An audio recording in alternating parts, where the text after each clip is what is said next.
la position historique adventiste, c'est de ne pas participer à la vie politique. Nous, ce qui nous intéresse, c'est Jésus revient. Et on va pouvoir dire que dans ce sens-là, les adventistes sont pour un état minimal, pour ne pas être dérangés dans leur mission. Mais ce qui n'empêche pas que l'adventiste va, à côté de ça, donc en dehors de la question politique, dire toi, à titre individuel, tu dois t'investir pour le bien-être de la société. Est-ce qu'être préoccupé par la fin du monde nous empêche d'être engagés vraiment dans la société ? Est-ce que c'est chrétien de vouloir imposer un jour férié à l'ensemble de la culture ? C'est ces questions auxquelles on va essayer de répondre aujourd'hui dans cet épisode de Cultura avec Benjamin Camelon. Benjamin, comment ça va ? Ça va très bien, merci, je suis très content d'être là. Mais pareil, et puis Maude. Salut Seb. Comme d'habitude, qui m'accompagne, c'est excellent. Donc Benjamin, tu es assistant doctorant en théologie, en histoire de l'Église à l'Université de Genève, tu es adventiste, et puis père de 2 enfants aussi, et tu habites en France, pas loin de la Suisse, et aujourd'hui on est très content de discuter avec toi. Du coup, Benjamin, on va directement commencer avec une question que j'avais parce que, donc, toi, tu es adventiste. Et les adventistes, pour moi, c'est des gens, c'est très gros cliché.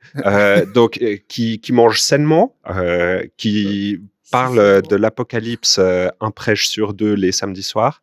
Et puis, notamment, qu'il y a une séparation très claire entre l'Église et l'État. Et du coup, le sabbat. Et le sabbat, ouais, c'est vrai, le sabbat. Ouais, d'ailleurs, il y avait, je crois, une stat qui disait que l'espérance de vie des adventistes était plus grande que la moyenne des Américains, quelque chose comme ça. Tu confirmes ? Il y a beaucoup de choses à déconstruire, dont ça. Ça marche. Donc, on va prendre le temps un petit peu de discuter de ça. Mais du coup, aujourd'hui, on va parler du pouvoir. Et puis, justement, les adventistes sont aussi connus pour une séparation, un militantisme très clair entre la séparation de l'Église et de l'État. En tout cas, une réputation. Voilà, une réputation pour ça. Est-ce que cette séparation très claire entre l'Église et l'État, c'est pas un peu une manière de se déresponsabiliser de l'engagement dans la société ? Oui, c'est une excellente question. Je dirais même jusqu'où, en fait, une théologie apocalyptique, puisque tu l'as dit dans les clichés, que c'est vrai que chez les adventistes, il y avait une blague quand moi je me suis marié. J'ai demandé à quelqu'un de faire la prédication pour mon mariage, et puis j'ai un ami qui monte après la prédication qui dit avec les copains on avait parié au mariage de Benjamin, soit ce serait sur Daniel, soit ce serait sur Apocalypse. Bon, la personne a fait sur les 2. Daniel étant un livre dans la Bible où il est question de beaucoup de prophéties, les adventistes sont très attachés à ça. Donc c'est vrai que c'est une vraie question jusqu'où quand on a une certitude, parce que c'est ça la réalité dans adventiste, on a cette certitude de la fin des temps, comme on appelle ça. Peut-être faire un petit recul en arrière par rapport à l'histoire pour cette partie-là du nom de notre église adventiste. Donc, c'est né dans le milieu du 19e siècle. Il y a un fermier, un notable de la région de la Nouvelle-Angleterre qui s'appelait William Miller, qui était convaincu en étudiant les prophéties que Jésus allait revenir autour de 1843 ou un événement du genre. On remarquera qu'il s'est un peu planté. Mais de cet événement, qui est vraiment un événement traumatique dans l'historiographie adventiste, est née une myriade de petites communautés. Une de ces communautés-là a ajouté à cette idée-là de retour imminent de Jésus l'observance du sabbat. Donc sabbat samedi, on s'entend dans les termes, quand on va parler de sabbat chez les adventistes, on parle du samedi, pas du dimanche. Et la cohabitation de ces 2 éléments-là a donné naissance à l'église adventiste du 7e jour. Ok, donc en fait, on pourrait presque dire que ça part d'un malentendu. Ah, mais complètement. Alors, il y en a qui le disent d'un échec. C'est né d'un échec. C'est né d'une remise en question, on peut le dire ça aussi, parce que quand ça n'a pas eu lieu, ce groupe-là s'est posé la question, mais que s'est-il passé ? Et donc, il y a eu toute de repenser l'approche eschatologique. Chez les adventistes, l'eschatologie, c'est vraiment la fin des temps, les prophéties et compagnie, parce qu'en théologie, l'eschatologie, c'est aussi les questions de la mort, de la vie après la mort, donc les choses de la fin. Mais chez les adventistes, les choses de la fin, c'est le retour de Jésus. Et donc, ça a été l'idée de se repenser ça. Et donc, nécessairement, en ayant de se repenser ça, ça a figé un petit peu l'identité adventiste jusqu'à ce qu'ils en prennent le nom. En disant, nous, on est adventistes, donc ça veut dire l'attente du retour.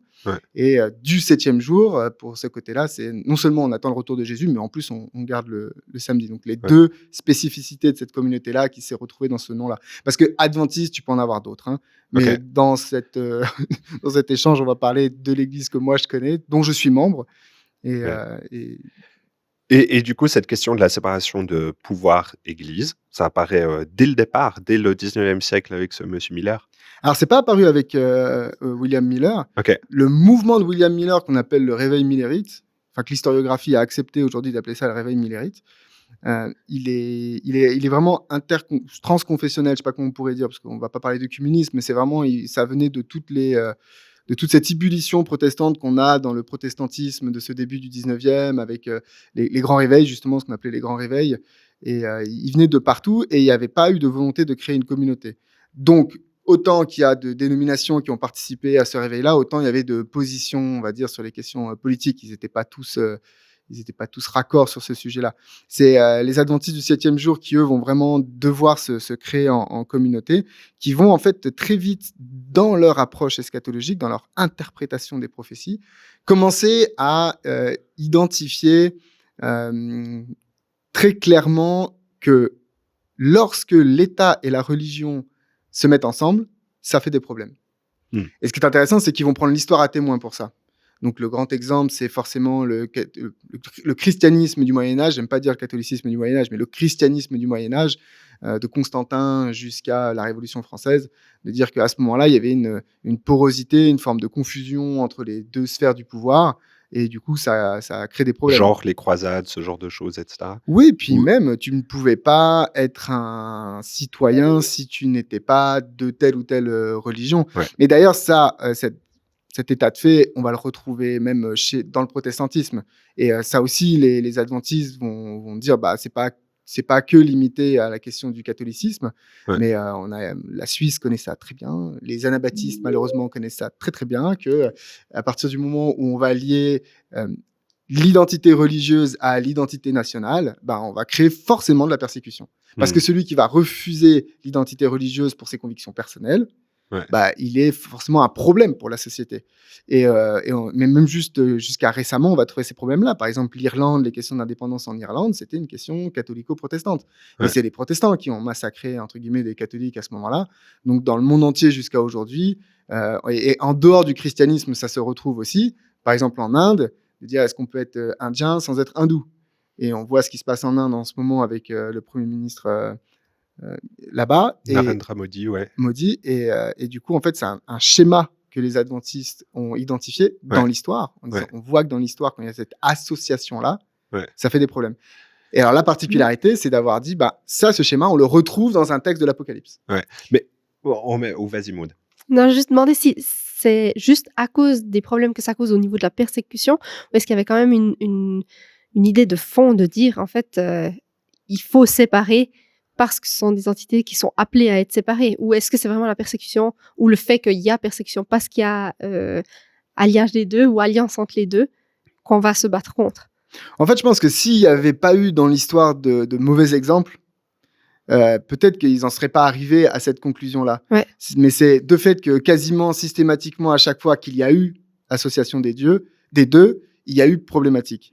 Et ce qui s'est passé, c'est qu'ils ont reconnu dans le texte d'Apocalypse 13, ils ont reconnu ce mouvement-là. Ils ont dit, on le voit là, à ce moment-là. Donc Apocalypse 13, rapidement, c'est dans l'Apocalypse, on a deux grosses bêtes, une qui est affreuse, tout ça, et qui persécute les saints. Donc, c'est la première partie d'Apocalypse 13. Et dans la deuxième partie d'Apocalypse 13, on a une bête qui est physiquement différente et qu'on nous décrit qui ressemble à un agneau, donc qui a des cornes comme un agneau, mais qui parle comme un dragon. Et donc, en fait, la particularité des adventistes, parce que pour tout le reste de la prophétie, ils vont emprunter. C'est-à-dire les positions actuelles des adventistes du 7e jour sur Daniel et Apocalypse, c'est celles qu'on trouvait chez les réformés, les luthériens, même parfois avant. Enfin, ça trace longtemps en arrière. Ils n'ont rien innové. Mais sur ce sujet-là, ils ont innové. Ils vont dire que cette deuxième bête d'Apocalypse, cet agneau qui parle comme un dragon, donc cette lamb-like beast, qui ressemble à un agneau, ils vont dire, puisque ça ressemble à un agneau, c'est chrétien, puisque l'agneau, c'est Christ dans l'Apocalypse. En plus, il y a une question de vocabulaire qui est assez précise là. Et ils vont dire, mais cet agneau, il ressemble. Donc, ce n'est pas l'agneau. Et il parle comme un dragon. Or, le dragon, dans Apocalypse 12, chapitre précédent, on nous dit clairement, c'est Satan. Donc, ça veut dire que c'est quelque chose qui ressemble à quelque chose de chrétien. C'est une organisation qui ressemble à quelque chose de chrétien, mais qui a une activité dans sa parole, dans son enseignement, dans ce qu'elle veut, dans ce qu'elle ordonne, puisque c'est toute la narration de ce passage-là, c'est cette bête-là qui demande à des gens de faire des choses, notamment aux habitants de la terre. Aux habitants de la terre doivent faire une image de la bête, etc. Et donc c'est les ordres du dragon. Donc ça ressemble à quelque chose de positif, mais ça agit négativement. En fait, ils vont reconnaître dans ce schéma-là, dans ce tableau-là, les États-Unis d'Amérique, qui étaient censés être une nation de liberté, une nation d'accueil pour les chrétiens, des choses-là, et ils disent, ils vont se mettre à persécuter pour des questions religieuses. Et la première fois où ils vont avoir ce discours-là, c'est intéressant, ils vont dire, on le voit à travers les lois sur l'esclavage. En fait, ils vont voir dans l'Amérique, qui est censée être le pays des libertés religieuses de Roger Williams et tout ça, le fait pour les États du Sud de reconnaître l'esclavage et d'avoir le droit de posséder un être humain, ils ont dit, ça, c'est parler comme un dragon. Donc là, on est dans les années 50, 60, on est avant la guerre civile américaine, et du coup, c'est là la première fois, en fait, ils vont dire, non, on ne peut pas être complice de ça. Et pour répondre à la question que tu posais, par exemple, les premiers présidents de l'institution adventiste en tant que forme administrative, ils auront participé à ce qu'on appelait le Underground Railway. C'est en fait un système qui permettait aux esclaves du Sud de pouvoir fuir pour aller jusqu'au Canada. Oui, c'est juste. Parce qu'ils n'étaient pas en sécurité dans les États du Nord à cause d'une loi qui était sortie. Donc eux, ils vont rentrer en résistance par rapport à ça. Donc là, on voit ce côté de dire, c'est pas parce qu'on croit à la fin du monde qu'on ne s'implique pas dans les sujets de société. Et en fait, ils vont, à titre individuel, mais la plupart d'entre eux, à titre individuel, vont participer en fait à dire, non, là, il y a une question de dignité humaine qui n'est pas respectée. Nous, en tant que chrétiens, on ne peut pas rester passif face à ça. Et du coup, ils ont participé à cela. Ouais, et ça, c'était les adventistes. Les adventistes. Ok, parce que en fait, ça me fait penser à, je sais pas si tu connais Pourfendeur de nuages, un livre de Russell Banks qui parle. C'est une biographie de John Smith. Alors, c'est le nom américain le plus générique, mais c'est quand même quelqu'un qui a vraiment existé et qui était calviniste et qui est vraiment militant. Et puis, qui a un peu mal tourné d'ailleurs à la fin de sa vie parce que du coup, il nourrissait justement ces underground tunnels, je sais plus comment on dit, highways, voilà, pour faire libérer les esclaves au nord des États-Unis pour aller au Canada, etc. Et puis, donc, lui était calviniste. Et puis, du coup, il avait un peu presque la même motivation, alors que franchement, les calvinistes et les adventistes, sur la question du pouvoir, ils sont quand même extrêmement différents. Très différents. Comment tu concilies ça? Parce que, en fait, tu fais cette différence de l'État en disant que, en fait, il y a plein d'exemples de mauvaises choses qui sont passées avec l'Église, mais j'aurais envie de dire, en fait, si on regarde un argument qui est utilisé souvent, c'est si on regarde les régimes communistes qui faisaient franchement jamais ça au nom de l'Église, c'était même plutôt l'inverse. Ils ont fait des atrocités aussi. Donc, est-ce que l'argument de dire, en fait, ok, l'État a fait des choses pas forcément top au nom de la religion, mais peut-être c'est quand même un peu moins pire que d'autres régimes qui faisaient ça sans la religion. Peut-on comparer le pire avec le pire? Mais c'est intéressant que tu soulèves ça parce que c'est l'argument qu'on va entendre aujourd'hui, même dans les cercles adventistes. Et en fait, on parle souvent de la séparation des églises et de l'État. On ne dit pas de l'Église et de l'État, on dit la séparation des églises et de l'État. On reconnaît la pluralité religieuse.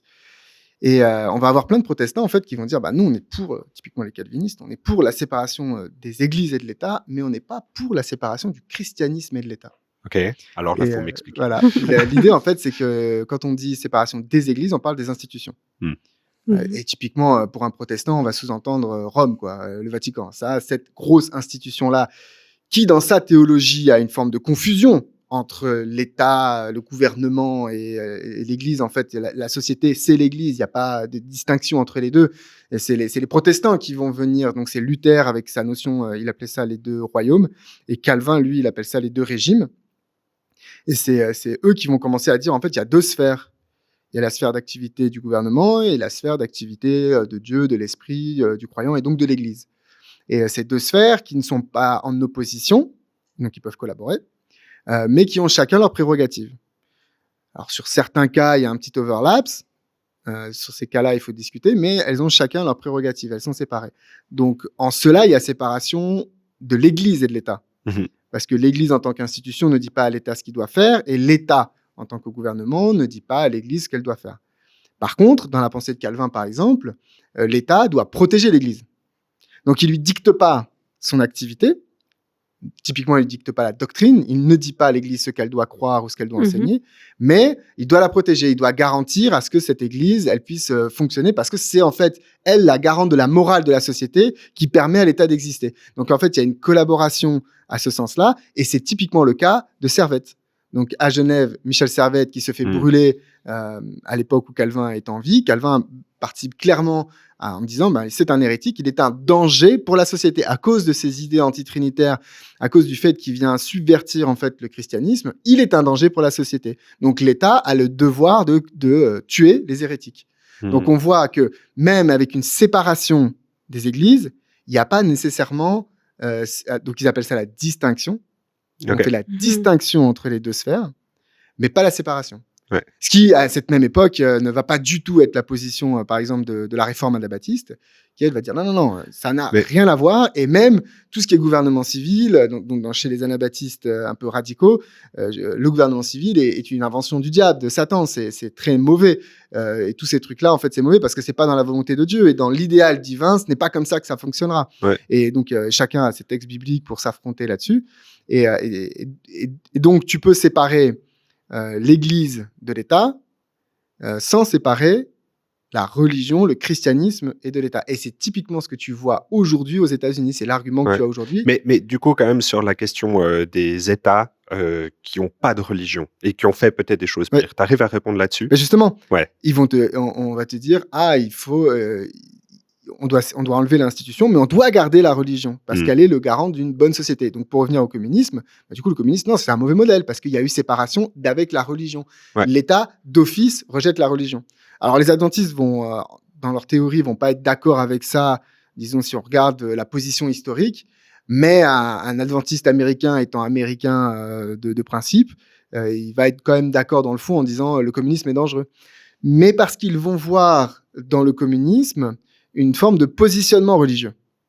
Okay. Il y a dans un gouvernement communiste... C'est une position religieuse en creux, un peu. Le rejet de Dieu est une position religieuse. Ouais.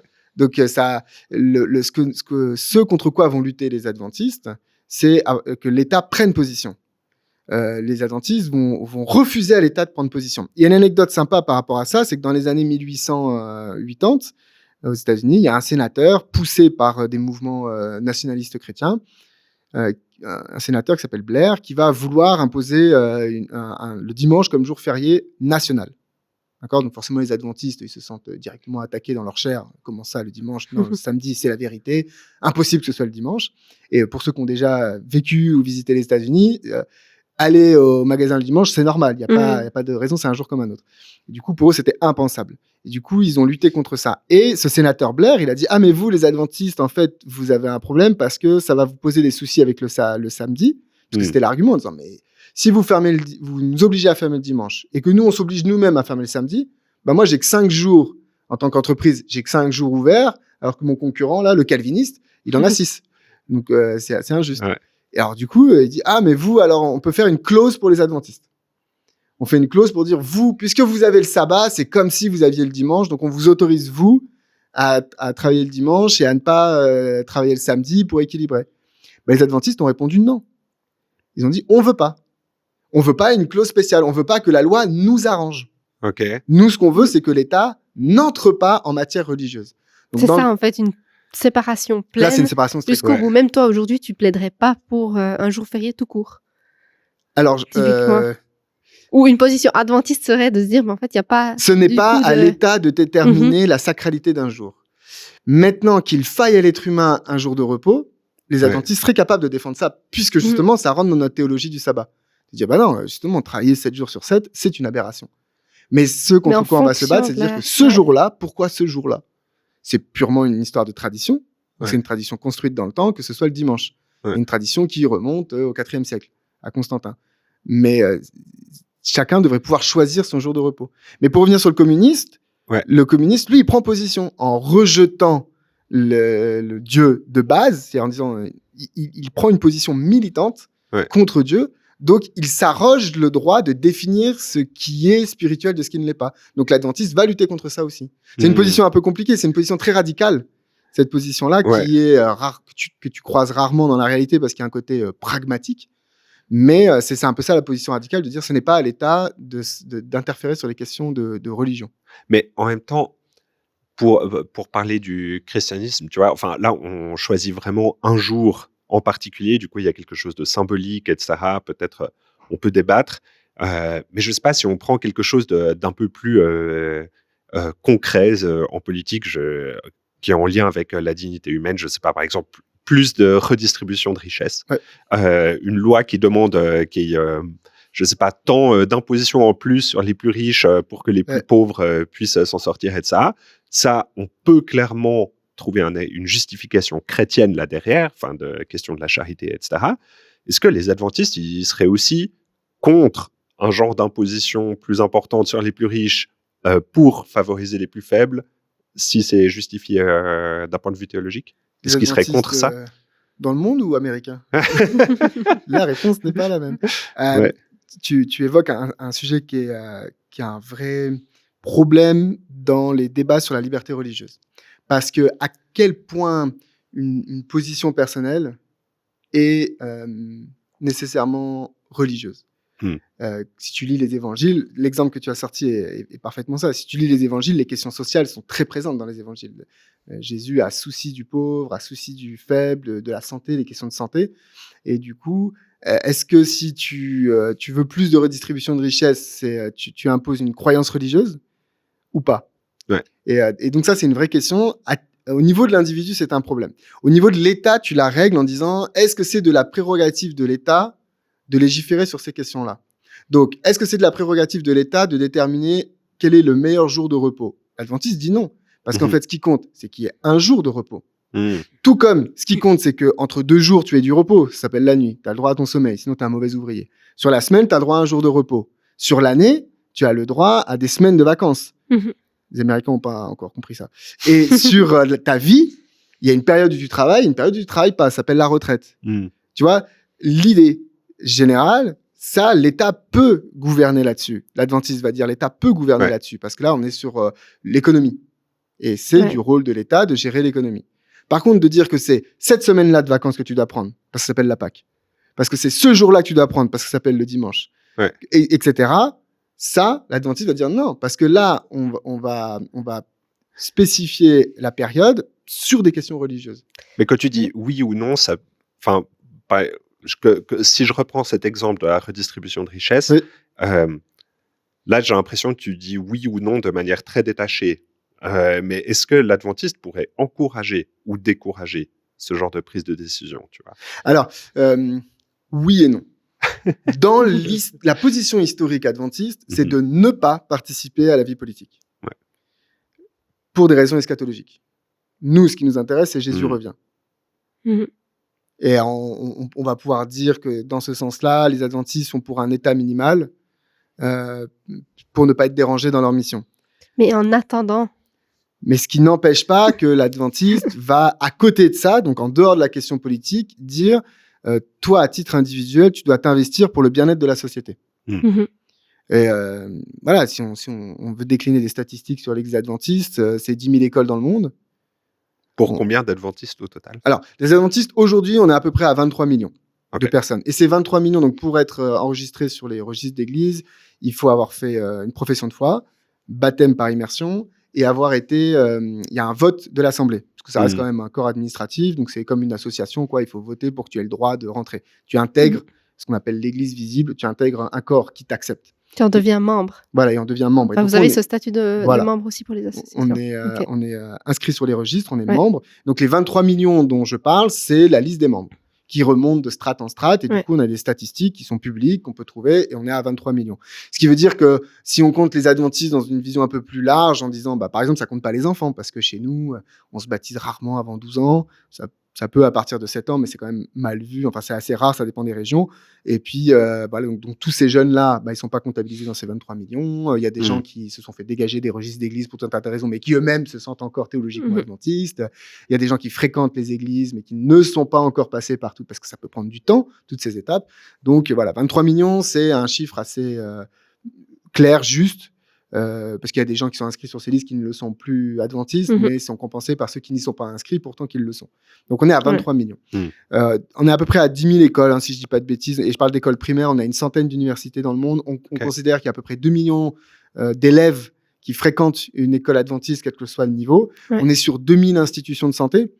Quand je parle d'institutions de santé, on parle de cliniques, comme pareil dans le canton de Vaud, à La Linière, pas très loin d'ici, il y a une clinique, un sanatorium, qu'on appelait ça avant. Des maisons de retraite, ici, pareil, il y en a 2 dans la région, il y en a 2 autres en Suisse allemande. Il y en a une en France. On parle de tout ce qui est dentaire. Ils ont même un service en Amérique du Sud d'avions, de médecins dans des avions qui vont dans les endroits qui ne sont pas accessibles par route et qui vont fournir des soins, donc gratuits. C'est l'Église qui paye. C'est 350 000 employés payés par les dîmes et les offrandes des membres.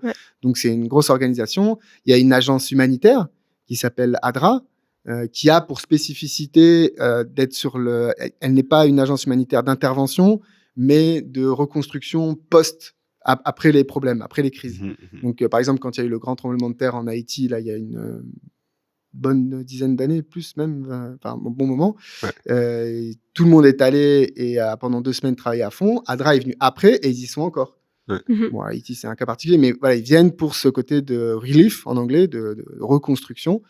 Ils sont présents dans 117 et 235 pays, ADRA. L'Église adventiste est présente dans 220 des 235 pays reconnus ou définis par l'ONU. Donc, c'est une église qui, tout en ayant une attente fébrile du retour de Jésus, qui même dès qu'il y a un soubresaut d'actualité, moi, je reçois une dizaine de messages en SMS. Un peu biais de confirmation. Jésus revient, voilà, c'est ça, exactement. Ça n'empêche pas les membres d'être très actifs dans ces questions sociales, de santé. Pareil, il y a une vingtaine de fabriques alimentaires adventistes. Petite anecdote, pour ceux qui ont vécu en Australie, la marque Sanitorium, c'est une des grandes marques de produits bio, de produits de santé dans les supermarchés, les hypermarchés. En Asie du Sud-Est, le premier producteur de lait de soja, c'est une fabrique adventiste. Mais pourquoi ? Parce que les adventistes ont souci de ces questions de santé. Tu disais, c'est un des clichés, là. Ils se nourrissent sainement. Seulement. Mais parce que ça fait partie de leur théologie en disant, dans cette attente du retour de Jésus, c'est pas pour autant qu'on va délaisser le corps humain, que ce soit le mien ou celui de l'autre. On doit être actif dans cette dimension-là. Donc, mais c'est faux que ça ait fait cet effet-là. Parce que tu pourrais vraiment dire que vous pourriez être connu pour le contraire, pour le coup, vraiment délaisser complètement la responsabilité. Dans le temps. Chez les ascètes. Peut-être c'est un revers aussi. Et le côté monastique, par exemple, tu vois, les adventistes ont toujours été très critiques sur toute la période monastique en Europe, parce que justement, ils se sont reculés du monde. Du coup, on dit, nous, on va pas faire ça. C'est pas parce qu'on a un investissement religieux qui est vraiment très particulier avec ce côté scatologique. Nous, au contraire, on veut être actif dans le monde. Mais ça s'est construit petit à petit. Au tout début, il y avait plutôt, au contraire, ce rejet en disant, non, on ne veut pas être actif en politique parce qu'on attend Jésus. Mais au fur et à mesure que le temps avance. Et que Jésus ne revient pas. Disons qu'il prend son temps. Mais alors, ça, c'est un autre sujet, mais il y a toute une théologie du délai. Dans l'adventisme, une théologie du délai, ça s'appelle comme ça vraiment. Donc, parce qu'il y a des versets dans la Bible qui disent vous l'attendrez, il ne viendra pas, mais attendez, il finira par venir. Ce n'est pas qu'il tarde à venir, mais c'est qu'il patiente pour que tout le monde, un maximum, puisse être sauvé, etc. Vous connaissez les textes. Et du coup, dans cette théologie du délai, ils disent on fait quoi dans ce délai ? Et c'est là où ils ont commencé à avoir un investissement politique, mais ils ont avant tout eu un investissement, on va dire, médicale, de santé publique. J'allais dire aussi sur les questions éthiques, non ? J'ai comme en tête qu'ils sont bien engagés sur tout ce qui concernerait typiquement la fin de vie. Ou ces questions-là, ces réflexions. Mais c'est ça, j'ai envie de dire que c'est partagé avec quand même le corpus protestant conservateur. Parce que c'est...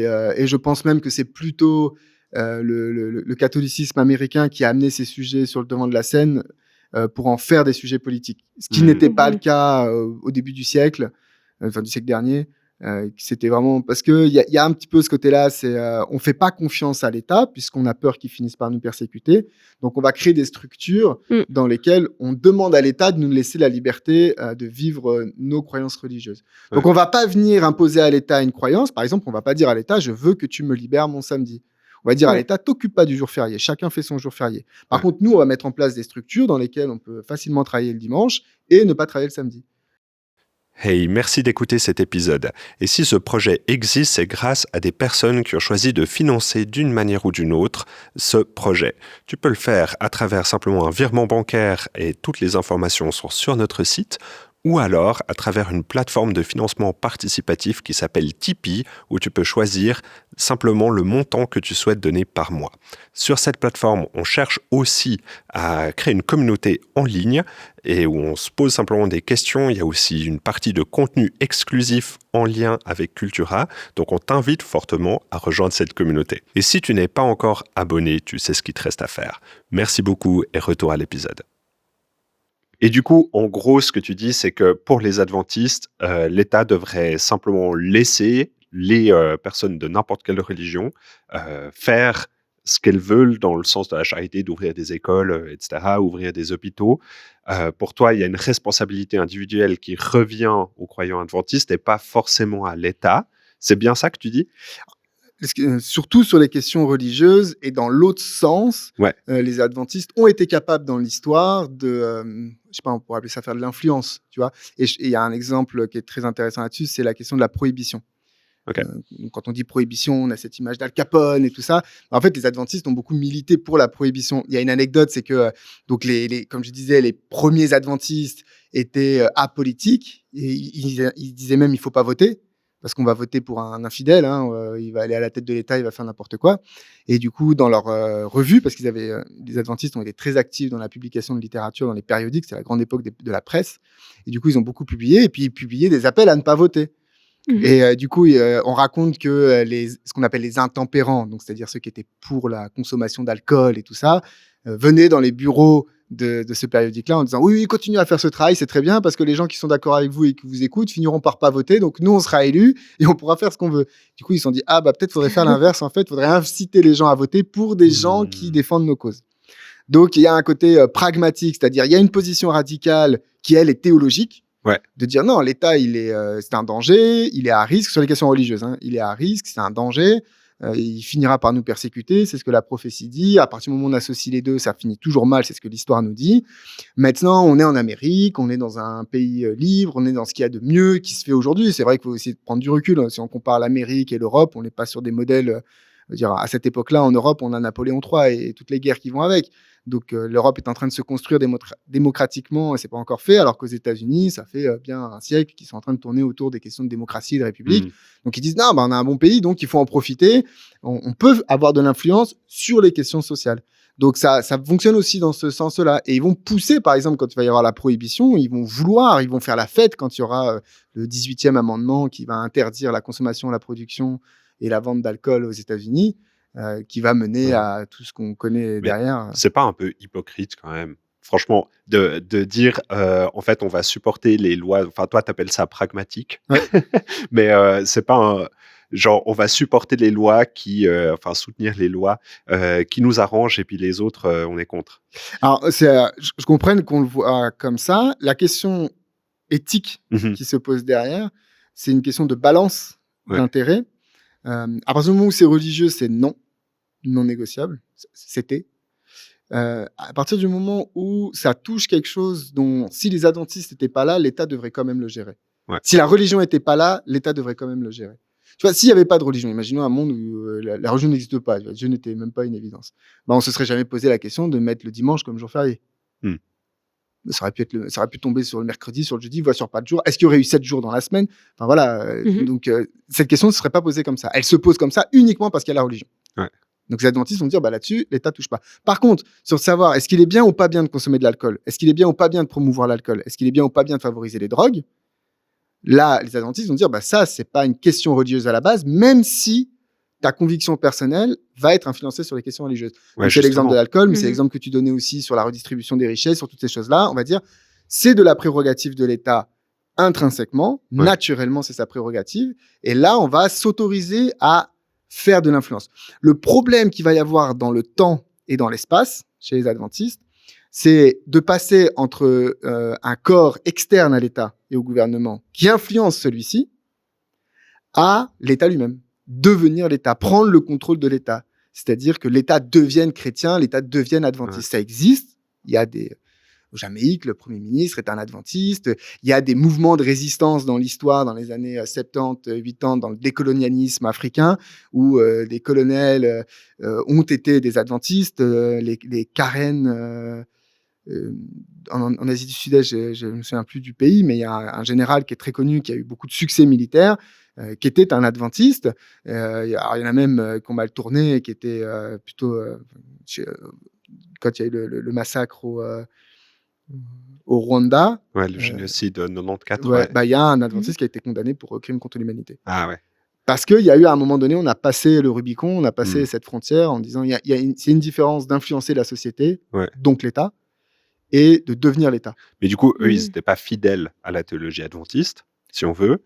Alors c'est ce qu'on va dire nous aujourd'hui pour dire c'est pas nous. On se détache, on les connaît pas. C'est eux, ils ont usurpé notre nom. Mais par exemple, pendant la Seconde Guerre mondiale, en Allemagne, l'Église a complètement collaboré avec le système nazi. L'Église adventiste. L'Église adventiste. Et ça a créé un schisme interne à l'adventisme jusqu'à aujourd'hui qui persiste. Donc on a l'Église adventiste du 7e jour et on a l'Église adventiste du 7e jour, mouvement de réforme. Qui s'est détaché de ceux qui ont collaboré. Ils ont pris cette position pacifiste. Qui était très forte pendant un temps dans l'adventisme, et qu'on dit non, on ne peut pas porter les armes, on ne peut pas soutenir un régime tel que celui-ci, la question juive et tout ça. En tant qu'adventiste, on mange pas de porc, on garde le sabbat, on se sent assez proche des juifs quand même. Donc ils ont dit bah non, c'est pas possible. Et du coup ils ont dit bah non, on fait séparation. Alors il y a eu un processus de demande de pardon après, de réconciliation et tout ça, mais ça n'a pas suffi. Elle existe toujours ce schisme interne à l'adventisme.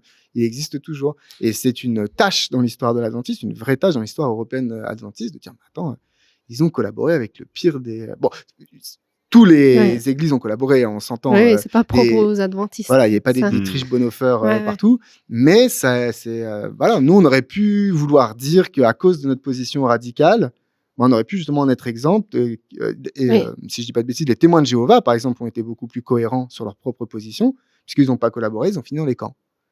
C'est assez classique de voir un témoin de Jéhovah avec les tziganes et avec les juifs, parce qu'ils étaient considérés comme justement un problème pour la société, une dissidence, et il fallait s'en débarrasser. On n'a pas vu beaucoup d'adventistes. Et en France, par exemple, on avait autant d'adventistes dans les rangs des résistants que dans les collaborations passives, en disant bon, c'est pas notre guerre, c'est pas notre affaire, on attend que ça passe. Et c'est triste, on aurait préféré j'aurais préféré a posteriori, de manière anachronique et compagnie, avoir une position plus radicale. J'aurais voulu que cette position radicale perdure parce qu'on aurait peut-être évité ces choses-là. Et ça, c'est vrai dans plein de territoires. Mais c'est marrant parce que justement, le pacifisme typiquement adventiste, on l'a aussi un petit peu comme cliché à cause du film Tu ne tueras point, qui met en scène cet adventiste qui avait une clause de conscience. Desmond Doss. Voilà, l'histoire. Mais ça, c'est une histoire vraie. C'est une histoire complètement vraie. Et pour l'anecdote, moi, je connais donc sa petite nièce, donc la fille de sa nièce.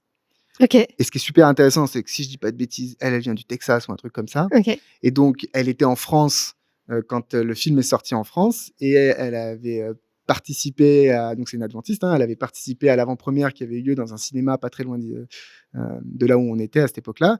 Et moi je l'avais rencontrée parce que voilà, on fréquentait des amis en commun. Et puis une autre fois en discutant avec elle, je découvre qu'elle est pro-armes, qu'elle défend le port d'armes, et qu'elle nous explique que vous les Français vous pouvez pas comprendre parce que, mais c'est vrai, l'histoire, le rapport des Américains avec la question des armes, un Suisse peut déjà un petit peu plus le comprendre qu'un Français. Mais elle disait juste, vous comprenez rien. Mais c'était assez fou de voir qu'elle elle glorifiait, parce que quand elle parlait de son grand-oncle, c'était une figure héroïque, parce qu'elle a grandi dans cette famille avec ce monsieur-là, parce qu'il a reçu la Medal of Honor. Donc c'est une des plus grosses distinctions militaires pour quelqu'un qui n'a pas porté les armes. Donc c'était assez fort. Donc elle en était très fière. Mais à côté de ça, dans ses convictions personnelles, elle dit non, on la voyait en photo avec ses armes. Elle avait 5 ou 6 armes de poing, des fusils. Elle maîtrisait très bien. Elle allait au stand de tir régulièrement. Donc on voit où une position d'un individu n'est pas forcément partagée, même dans les proches de sa famille. Donc, il y a une évolution aussi sur ces questions-là. En fait, sur plusieurs des sujets qu'on a abordés jusqu'à maintenant, tu vois vraiment une grande diversité. Et j'ai de la peine à dire sur ces questions-là, c'est quoi qui fait l'essence des adventistes, vraiment ? C'est très simple. La réponse, elle est très simple. C'est justement cette eschatologie. Ouais. C'est-à-dire, ce qu'on va tous partager, c'est cette interprétation des prophéties. Parce que ça, c'est quand même assez répandu, même si sur les virgules et les détails, on ne va pas se mettre d'accord, surtout sur la réaction à avoir par rapport à ça, entre ceux qui vont être des alarmistes, ceux qui vont être des relativistes, ceux qui vont aller vivre à la campagne pour ne pas avoir affaire à la question politique. Donc ça, c'est la réaction. Mais au final, on va tous se positionner par rapport à cette interprétation-là. Ouais. Donc ça, on la partage. Donc en fait, c'est vraiment une orthodoxie qui fait votre unité et pas vraiment une orthopraxie. Voilà. Finalement. Okay. Et tout le débat est là-dessus. C'est-à-dire Okay. comment est-ce qu'on passe d'une théologie à une pratique, donc d'une théologie à une politique. Ouais. Et on voit que dans l'histoire, il y avait des positions qui étaient très radicales. Il ne faut pas oublier que les premiers adventistes, ils avaient 20 ans, 30 ans. Donc on est toujours plus radical quand on a ces tranches d'âge-là que quand on en a 60, 70, on devient un peu plus conservateur. Ce qui s'est passé dans l'adventisme, c'est qu'il y a une forme d'acculturation qui a eu lieu, autant aux États-Unis que là où l'évangélisation s'est faite, où il y a une adaptation en fait au local. Et du coup, là, forcément, les questions politiques sont pas les mêmes d'un pays à l'autre, sont pas les mêmes d'une époque à l'autre, sont pas les mêmes d'une culture, d'une tradition, d'une ethnie à l'autre. Et donc, aujourd'hui, on a dans l'adventisme des positions différentes. Mais quand même, on peut dire que la position de ne pas porter des armes, de ne pas faire la guerre, tu ne tueras point, cette idée-là, c'est quand même, je pense, la position majoritaire. En tout cas, en Europe, c'est le cas. Il y a beaucoup d'ouvrages qui ont été publiés sur ce sujet-là pour inciter autant que faire se peut les adventistes qui sont contraints à faire des services militaires ou des choses comme ça. Par exemple, en Suisse, on va encourager les jeunes à ne pas faire le service militaire, mais à faire le service civique ou des choses comme ça. Et aussi, on fait le service militaire, on essaye d'être dans les branches de la santé, du transport, dans l'administration. On dit, on veut bien accepter qu'il faut participer à l'effort national, mais on va participer dans des segments et des départements qui sont beaucoup plus conformes à nos croyances, justement plutôt humanitaires et pacifistes qu'autre chose. Ouais. Et là, une agence comme ADRA participe de ça aussi, de pouvoir enrôler des jeunes dans ces contextes-là et de leur faire participer au bien-être de la société sans forcément que ce soit en lien avec l'État et le gouvernement. Donc, majoritairement, la position va être la suivante. Ouais. Mais dans l'adventisme, on va trouver tout, en fait, la myriade d'interprétations et des problèmes que l'on a sur les questions de liberté religieuse, d'État et d'Église. Et forcément, dans une société où les adventistes ont une minorité chez la minorité, la position n'est pas la même que dans une société au Brésil ou au Pérou, où les adventistes sont hyper présents. Okay. Il y a un pasteur qui me racontait dans un pays qui disait que quand moi je vais à la banque et que je lui dis je suis pasteur adventiste, il me donne le contrat et je signe. Parce que pour lui, c'est une institution pérenne, c'est un salaire qui est garanti, donc c'est pas un problème. Alors que si vous allez en France, vous dites je suis pasteur adventiste, voilà, faut pas le dire trop fort, quoi. Vous l'avez même dit, les clichés qui vont derrière. Ouais. Donc ça joue sur cette question de séparation d'Église et de l'État. Mais le point d'origine, c'est une eschatologie qui inclut une question politique. Mais est-ce que dans la pratique des personnes aujourd'hui, on va dire qui font partie typiquement de ton église ou qui sont présentes en France, en Suisse, est-ce que ces questions, elles se vérifient vraiment dans leurs décisions au quotidien? Elles prennent en compte la théologie, l'orthodoxie adventiste pour les décisions du quotidien? Je dirais que oui et non. Pour les questions militaires, clairement oui. Donc, une jeunesse qui choisirait automatiquement le service civil en Suisse, typiquement. Ça existe, mais ça fait bizarre quand il y a un adventiste qui vient et qui te dit « moi, je suis militaire ». Parce qu'on partage les mêmes choses chez les anabaptistes et c'est quand même une question. Les jeunes qui vont quand même au service militaire, il y en a. Donc, c'est intéressant d'entendre ça. Moi, j'en connais un et on a discuté de ça et je trouve sa position est très cohérente et voilà. Et après, ça dépend en plus vachement des pays. Parce que, aller faire le service militaire en Suisse, moi, j'ai envie de dire, pourquoi pas ? Aller faire le service militaire dans d'autres pays, en Afrique ou ailleurs, on n'est pas sur les mêmes consignes, on va dire. Et c'est ça qui va jouer. Mais ici, en Europe, de manière générale, l'objection de conscience, d'être objecteur de conscience, c'est une valeur. Donc, je sais qu'aujourd'hui, il y a des débats parce qu'on entend parler de bruit de guerre aux frontières européennes. Donc, pour les Français, par exemple, c'est une question de se dire, est-ce que nos enfants... Parce que l'objection de conscience, on n'en a plus besoin depuis qu'il n'y a plus de service militaire et qu'il n'y a plus de guerre sur notre sol à nous. Mais comme on voit que ça s'approche, on est en train de ressusciter un peu les services militaires. Pour l'instant, c'est bénévole en France. Demain, ce sera peut-être obligatoire. Qu'est-ce qu'on va faire avec nos enfants ? Donc, c'est une question qui revient.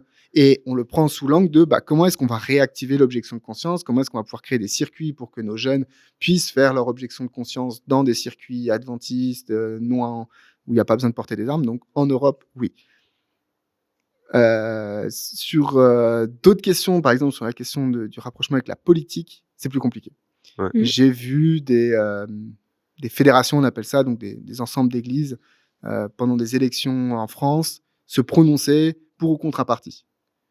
Moi, ça me choque. Mais les personnes se défendent en disant, nous, les adventistes, on a des valeurs. En l'occurrence, là, c'était pour défendre plutôt un parti de gauche contre l'extrême droite, de dire, nous, on a des valeurs et du coup, on ne peut pas souscrire à ce qu'un parti d'extrême droite puisse gagner par notre silence. Et autant je peux comprendre le fond, autant sur la forme, ça pose problème par rapport à cette question radicale. Ouais. Et on va avoir des membres qui vont dire ah, mais vous faites une préférence, moi j'aurais voté pour le parti d'extrême droite. Ouais. Et même si du coup quelqu'un est d'accord avec l'idée de voter pour le parti de gauche, il n'aurait pas envie que l'Église se prononce là-dessus ou que la fêtière d'Église se prononce là-dessus. C'est ça. Hein. C'est ça, la position radicale historique, ce qu'on appelle la position radicale historique, qui va par exemple être plutôt la mienne, c'est de dire typiquement sur des questions de élire des gens, c'est compliqué. Parce qu'on ne va jamais se retrouver complètement à gauche, rarement se retrouver à droite, et du coup, on ne sait pas comment voter. La Suisse, par exemple, va faire exception parce qu'on a les votations. Et donc là, l'Église va pleinement participer, peut-être en tant qu'institution un peu moins, mais elle pourrait, parce que c'est des débats d'idées. Donc s'il y a une votation, c'est que c'est sur une question de société dont c'est la prérogative de l'État. Bon, la Suisse n'est pas laïque. Et on vote pas forcément pour des personnes, quoi. Voilà, donc on va voter pour des idées. Donc quand ces idées viennent sur nos sujets, on parlait de la fin de vie ou des choses comme ça, on va dire non, prenons position, incitons nos membres ou des choses comme ça.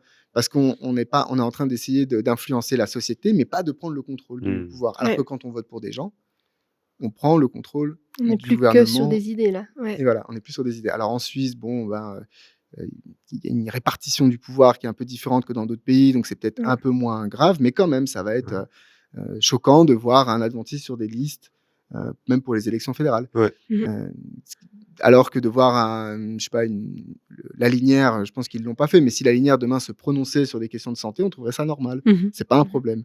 Donc, va y avoir quand même sur ces questions de politique, il y a des débats qui sont encore là, et avec la polarisation des débats dans la société, je trouve que il y a trop d'adventistes qui oublient cette position radicale, qui devrait être la position de base de laquelle on construit un pragmatisme, mais la position de base est normalement, on ne devrait pas. En tant qu'adventiste, s'ingérer dans ces affaires-là. Et d'ailleurs, comment...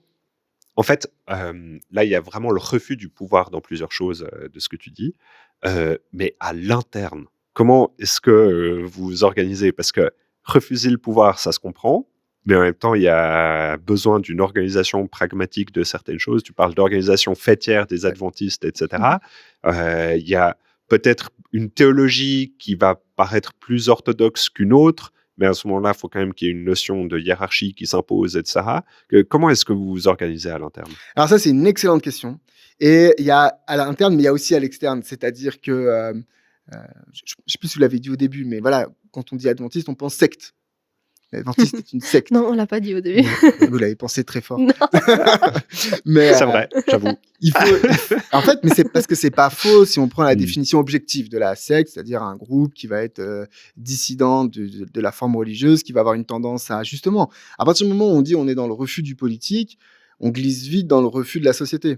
En disant on veut pas se mélanger, on considère que votre mode de vie il est pas correct, et du coup nous on va se mettre à l'écart pour avoir un autre mode de vie différent. Aujourd'hui, c'est facile d'être végétarien, mais imaginez-vous, il y a 60 ans, quand les adventistes disaient « il ne faut pas manger de viande » en France, il ne faut pas boire d'alcool en Suisse, bah voilà, vite, tu es à l'écart de la société, et du coup, vite, tu es mal vu, et du coup, vite, puisque tu es mal vu, tu vas être confronté aux autorités, et du coup, tu fais quoi à ce moment-là ? Est-ce que tu rentres en résistance ? Ou est-ce que tu cherches un compromis, un consensus, une solution ? Et dans le temps, on va dire que le début de l'adventisme était dans la résistance. Et il y a un cas très connu au sein de l'adventisme. En Suisse, ils ont ouvert une imprimerie à Bâle. Et on est en plein à ce moment-là dans la période de la question du dimanche, c'est-à-dire dans cette fin du 19e siècle, en Suisse, il y a vraiment une dégradation de la fréquentation des églises, une sécularisation des institutions religieuses. Enfin, donc les gens se vident les bancs, ils vont ailleurs, ils font autre chose et tout ça. Et donc, il y a des groupes qui vont se constituer pour la défense du dimanche, c'est vraiment le nom qu'ils prennent pour la défense du dimanche, notamment ici à Genève, pas ici à Genève, notamment en Suisse, particulièrement à Genève. Et ces groupes, au début, vont avoir un argumentaire très religieux.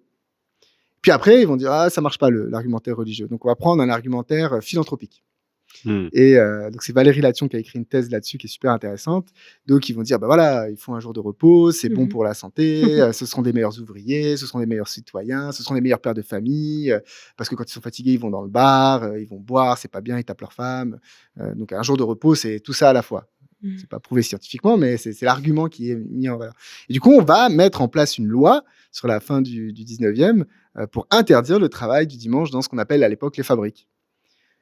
Du coup, les adventistes américains qui viennent de débarquer en Europe, ça fait même pas 10-15 ans qu'ils sont arrivés en Europe, eux, ils vont construire une imprimerie et on va leur dire, il faut pas travailler le dimanche. Ils disent, oh, ça y est, la loi du dimanche est là. Et du coup, eux, qu'est-ce qu'ils font? Exprès, c'est un peu méchant de dire ça, mais ils vont se mettre à travailler le dimanche. Presque... Comme acte de résistance. Ouais, voilà. Une sorte de provocation. Et je dirais pas que c'est provocation pour être méchant, c'est de dire je veux être cohérent avec ma croyance, ma théologie. C'est des Américains, donc pour eux, ils n'ont pas la culture européenne de la soumission à l'État et tout. Ils sont dans la liberté d'expression, la liberté religieuse. Eux, ils ont grandi là-dedans. Donc quand ils arrivent en Europe, en Suisse, on vient à peine de se donner une constitution dans laquelle il y a les libertés religieuses, 1874, faut pas l'oublier. Donc pour eux, ils voient un décalage entre les deux. Et donc, ils vont se mettre à travailler dimanche. Notamment, ils vont construire l'imprimerie, donc le bâtiment de l'imprimerie, ils vont travailler le dimanche. Donc, ils vont avoir une première amende, deuxième amende. Et pendant 10 ans, comme ça, il va y avoir une confrontation entre les autorités bâloises et l'imprimerie, jusqu'à ce qu'on attrape le directeur, qu'on le mette en prison, jusqu'à ce qu'on mette des amendes à l'église adventiste. Parce qu'au début, on mettait les amendes à l'imprimerie. C'était une entreprise comme une autre. Donc, le litige devient religieux. Et du coup, à bout d'un moment, l'église a dit là, quand même, c'est chaud. Et du coup, ils ont fermé l'imprimerie et ils ont quitté. Mais ce qui est intéressant, c'est de regarder comment, dans la presse adventiste, on a traité ce sujet-là. C'était la fin du monde. C'était les lois du dimanche sont là. Et du coup, c'était un acte de résistance. Mais il va y avoir des dirigeants américains qui vont finir par dire non, mais c'est ridicule, vous êtes en train de donner des bâtons pour vous faire battre. Si on vous dit travaillez pas le dimanche, travaillez pas le dimanche, faites autre chose. Faites de la mission, de l'évangélisation, faites du bénévolat, j'en sais rien, faites autre chose. Vous avez votre samedi, personne ne vous embête avec votre samedi, gardez votre samedi et fermez le dimanche et puis on trouvera une solution. Et tu vois là que même jusqu'à chez nous, c'est-à-dire la pensée américaine est arrivée jusqu'ici en Europe et ça a créé des conflits. Et au début, on avait une attitude de la résistance et maintenant, aujourd'hui, les adventistes sont plutôt dans une attitude de « faut pas faire de vagues ». Ok.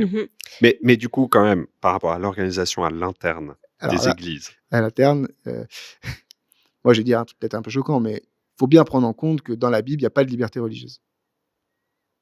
Si tu lis l'Ancien Testament, même le Nouveau Testament, il n'y a pas de place pour l'altérité religieuse. Tu détruiras les idoles. D'ailleurs, à quoi est-ce qu'on reconnaît un bon ou un mauvais roi dans les Chroniques ou dans le Livre des Rois? C'est au nombre d'idoles qu'il a défoncé. Bon, alors quand même, cette lecture... Alors, je ne sais pas, j'aurais envie d'en faire un sujet, mais ça prendrait presque un peu trop de temps, mais partons du coup là-dessus. D'un point de vue adventiste, en tout cas, il n'y a pas de liberté religieuse. Pas d'un point de vue adventiste. Là, pour l'instant, je parle du point de vue biblique. Ok. Y a pas, dans l'Ancien Testament, il n'y a pas de liberté religieuse, et même dans le Nouveau Testament, il y a des conflits très durs entre ceux qui croient bien et ceux qui ne croient pas bien. Et ce conflit-là va continuer dans les siècles suivants, et dans la littérature chrétienne du 1er au 6e siècle, va se développer l'idée d'hérésiologie, et de dire qu'est-ce qui est un bon ou un mauvais chrétien. La notion de diversité du christianisme, c'est un truc qu'on a du mal à dire. Dans notre perception de l'histoire chrétienne, il y a les apôtres, et jusqu'à aujourd'hui, il y a eu une seule église qui s'est fait attaquer par une série d'hérésies. La réforme en est une. On va dire, dans le Nouveau Testament, il y aurait quand même des apôtres qui, au bout d'un moment, se séparent parce qu'ils font les choses différemment. Et qui ne sont pas en conflit les uns avec les autres. En tout cas, il y a parfois semblant de réconciliation, mais on réalise qu'on est différent, on fait les choses différemment. Est-ce que ça, on ne pourrait pas le lire comme une sorte d'ouverture à une diversité d'expression chrétienne? Ouais, mais on va être dans la diversité de la praxis plus que de la croyance, puisque par exemple, dans l'Épître aux Galates, Paul va commencer en disant... Il y en a qui prêchent un autre Jésus. Dans les évangiles, on va trouver celui qui n'est pas avec moi est contre moi. Alors, on a l'inverse dans un autre évangile. Donc, après, ça dépend un peu l'approche que l'on a des textes bibliques. Mais en tout cas, on a suffisamment dans le Nouveau Testament d'épisodes qui laissent entendre que... une orthodoxie. Ouais, en tout cas, on est sur la défense, sur une question de doctrine. Il y a des trucs auxquels il ne faut pas toucher et qu'on ne peut pas toucher. Pourquoi est-ce que je dis ça? Juste de dire ça, c'est que les adventistes ne vont pas considérer que ce qu'ils réclament de la part de l'État, c'est ce qu'ils doivent réclamer de la part d'eux-mêmes. Donc, on va être beaucoup plus strict au sein de l'adventisme sur définir ce qui est ou ce qui n'est pas adventiste. Et au bout d'un moment, si tu ne veux pas être dans ce cadre-là de l'adventisme, kick out. Et je suis pas en train d'émettre un jugement de valeur. C'est une réalité d'avoir justement cette notion de défendre une orthodoxie. Ça va plus ou moins bien fonctionner, entre guillemets, ça va plus ou moins être effectif dans les églises, ça dépend de où on est. Mais si tu traverses le globe, les adventistes ont quand même à peu près les mêmes croyances, à la virgule près. C'est quand même assez... Mais c'est... Bon, mais en même temps, j'entends quand même une forte différence entre le président jamaïcain et puis toi. Enfin, du coup, il y a... Mais on n'est pas sur la croyance, là. Ok, ouais, ok. C'est-à-dire entre lui et moi, Ouais. si tu lui demandes à lui qu'est-ce qu'il pense de Daniel 2 et tu me demandes à moi qu'est-ce que je pense de Daniel 2, je pense qu'on aura la même Ouais. copie. Avec Sans une avoir même triché. théologie, Ouais, Ouais. Plus dans les ou traits, moins dans... globalisée. Ouais, je pense sur 90%, on est Ouais. assez d'accord. Il y a des débats là sur certains trucs. Par exemple, donc des adventistes, une autre croyance singulière que l'on a, c'est qu'on ne Ouais. croit pas à l'enfer. Ouais. Donc on croit, nous, à la destruction définitive des âmes après la seconde mort et donc le retour de Jésus. Donc, L'annihilisation. L'annihilationnisme. Ouais. Et donc on croit au salut conditionnel, c'est-à-dire à la vie éternelle conditionnelle. Tu ne peux pas Ouais. avoir une vie éternelle même dans la punition. Mais du coup, il y a quand même une forte séparation, en gros, entre la théologie et la pratique chez les adventistes. Enfin, moi, ça me questionne un petit peu. Je dirais genre, pas qui une est forte. autant... Je dirais quand même. je dirais qu'il y a une question culturelle qui Ouais. est un sujet, c'est-à-dire c'est pas j'en parle comme ça, mais c'est parce que j'en fais une observation. Ouais, Mais ça ouais. veut pas dire qu'on passe au-dessus. Ouais. C'est un problème. Ouais. Parce que comme Ok. l'adventisme se considère comme une religion mondiale, faut pas dire le mot, mais une religion catholique. Catholique, quoi, c'est Universelle. l'universalité. Ouais. On se considère comme une religion universelle, on touche le monde entier. Bah, c'est mignon sur les textes, mais dans la vraie vie, C'est chaud. va mettre d'accord un Philippin, un Australien, Mais bien un sûr. Suisse, va mettre d'accord un Argentin et un Brésilien, c'est des voisins, hein. Va les mettre d'accord sur certains sujets de praxis, comme tu disais Ouais. tout à l'heure. Bah, c'est compliqué, quoi. Je prends un Ouais. exemple, la viande. Va dire à un Argentin qu'il faut pas manger de viande, quoi. Ouais. Donc il y en a qui le font, mais il y en a qui disent non, ça c'est oui, ok, c'est mieux le végétarien. Et il y en a qui vont te dire non, si tu manges de la viande, tu n'iras pas au ciel. Ouais. Donc, Mais du coup, en gros, chez les adventistes, ils reconnaissent quand même que c'est un petit peu un problème qu'il y ait autant de différences au sein de la je confession. dirais pas que c'est un problème. Je dis, c'est une réalité. Ouais. Cette réalité, il faut l'adresser. Ouais. Donc, c'est régulièrement qu'il y a des débats là-dessus. Ok. Un exemple tout bête, c'est la consécration des femmes. Une femme peut-elle être pasteur? Bon, en Europe, tout le monde a dit clairement oui. En Amérique du Nord, on a dit oui, ça devrait pouvoir. Et dans le reste du monde, on a dit il en est hors de question. Ah ouais. Mais c'est purement une question culturelle, c'est-à-dire... et eux, ils représentent 80% des membres adventistes. Donc, est-ce qu'on va avoir un espèce de colonialisme culturel occidental de dire c'est comme ça qu'il faut parce que c'est ça la bonne pensée, la femme est égale de l'homme? Ils vont dire ouais, mais nous, dans nos cultures, c'est pas le cas, ça ne l'a jamais été, ça ne sera jamais dans leur tête. Et du coup, vous n'allez pas nous imposer vos vues. Alors, qu'est-ce qu'on fait? On discute idéal, on discute praxis, on discute acculturation. Il n'y a pas de solution. C'est à ça que je voulais arriver, c'est qu'en fait, on n'a pas forcément de solution à tous ces cas-là. Qui part d'une théologie commune. Et c'est là où on voit qu'on peut partir d'une théologie commune, d'une histoire commune à laquelle on adhère tous et à laquelle on veut être fidèle, à une réalité de terrain sur laquelle il n'y a pas de solution pour l'harmoniser. Et il y en a plein qui vont te dire, je pense que je peux dire que j'appartiens à cette catégorie-là, c'est qu'il ne faut pas chercher à harmoniser. Il y a des trucs qui sont aussi liés à des questions culturelles et que, à moins de vouloir d'abord changer la culture du territoire où il est question, tu ne peux pas imposer depuis Paris ou à l'inverse, tu peux pas imposer depuis Brazzaville une vision de l'adventisme ailleurs. Je pense que l'adventisme est un bon témoin de et ce sujet-là de la relation aux politiques est un bon témoin de ce que ça signifie d'avoir une église mondiale. Le catholicisme l'a géré différemment avec beaucoup plus d'autorité, mais en créant une culture qui lui est très propre, là où l'adventisme a peut-être été un petit peu plus dans la culturation et va se refléter dans la praxis. Avec une théologie commune, va se refléter la culture locale dans la praxis. Maintenant, si on parle d'un point de vue, là, on est sur le mondial, on n'arrive pas à trouver une sorte d'homogénéité, et puis c'est quelque chose peut-être que tu partages. On n'arrive pas où on veut pas. Ouais, mais d'un point de vue local, vous avez cette tendance à vivre plutôt entre vous, en campus ou proches les uns des autres. Bon, je pense aussi pour une question pratique, typiquement du sabbat. Est-ce que ça, c'est pas aussi une envie peut-être de protéger finalement cette théologie et puis de s'assurer qu'au moins localement, il y ait une praxis plus ou moins homogène? Non, en Europe, les adventistes sont assez isolés. C'est-à-dire... Donc, ce serait une exception. Enfin, je connais notamment le campus de Collonges. Ça, c'est une exception en Europe. Celui vers Genève, enfin, sur la France voisine. Ouais. Ça, c'est une exception en Europe. Tu vas le retrouver beaucoup plus dans dans d'autres pays dans le monde, notamment pour une question de c'est pas bien d'utiliser ce mot-là, mais de colonialisme missionnaire. Mmh. C'est-à-dire, on part des pays occidentaux pour arriver dans les pays du Sud. On va s'installer à un endroit. Ici, on va développer tout et Mmh. autour de ça va se créer des colonies adventistes. Et puis de là vont rayonner dans l'ensemble du pays. Donc ça va exister. En France et en Europe, c'est pas en France, en Suisse, en Europe, c'est pas la stratégie missionnaire qui a été mise en place. Y avait-il une stratégie missionnaire? C'est une autre question. Et du coup, en fait, on va plutôt trouver c'est- les adventistes vont popper comme ça à différents endroits. Ils vont suivre un petit peu, par exemple, c'est vrai en Suisse, mais c'est vrai en France aussi. Ils vont suivre en France ce qu'on appelle le croissant protestant. Et du coup, tu vas avoir des églises comme ça dans les villes protestantes parce que c'est d'abord eux qu'on a évangélisé. En fait, on a convaincu des protestants de rajouter le samedi à leur set de croyances. Et du coup, on est plutôt dans une forme. Les églises sont isolées les unes des autres dans un territoire. La Suisse, c'est un petit territoire, donc c'est plutôt proche.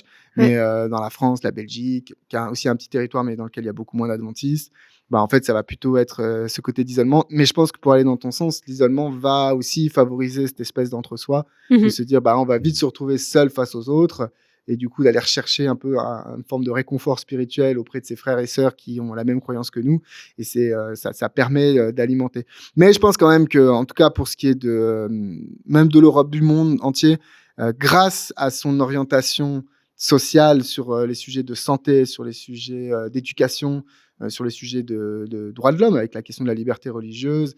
L'adventisme arrive à créer des ponts avec le monde, la société dans laquelle il vit. C'est-à-dire, dans ses croyances, c'est très singulier à cause de tout un tas de raisons. Le sabbat en étant le premier, mais sur d'autres croyances, on arrive à créer des ponts. Et même s'il y a une forme d'affrontement qui existe dans d'autres pays, c'est souvent un affrontement qui n'est pas dû à l'adventisme. C'est un affrontement assez naturel dans les différentes églises qui se côtoient. Et l'adventiste n'est pas plus méchant qu'un autre. Mais ça, il faudrait que quelqu'un d'externe puisse le dire.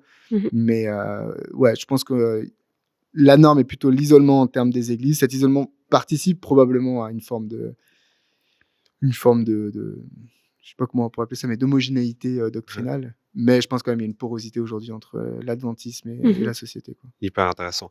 On va gentiment arriver au bout, mais en tout cas, moi, ce que je trouve... Enfin, j'ai appris plein de choses vraiment sur l'adventisme. Genre, déjà que c'est pas une secte. Non, je rigole.